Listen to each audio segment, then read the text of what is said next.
আজকে আমি তাল ক্ষীর বানাবো। তো আমি তাল থেকে তাল রসটা বের করে নিয়েছি। এবার ছেঁকে নেব। তালের মধ্যে যে আঁশগুলো থাকে সেটা বেরিয়ে যাবে। আমি যে পাত্রে তাল ক্ষীরটা বানাবো সেটার মধ্যেই একেবারে ছেঁকে নিলাম। এবার ফুটিয়ে নেব।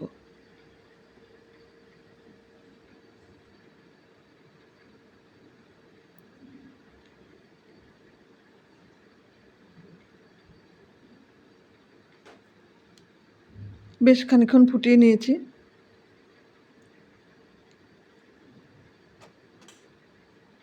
এবার দিয়ে দেব স্বাদ মতন চিনি।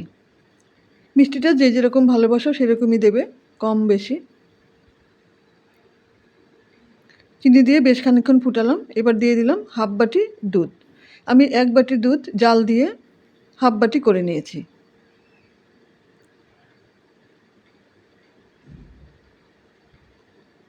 আবার খানিকক্ষণ ফুটিয়ে নিলাম।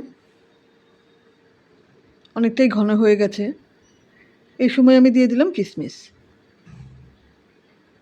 কিশমিশ দিয়ে আবার খানিকক্ষণ ফুটিয়ে নেব। অনেক ঘন হয়ে গেছে, এবার নামিয়ে নেব।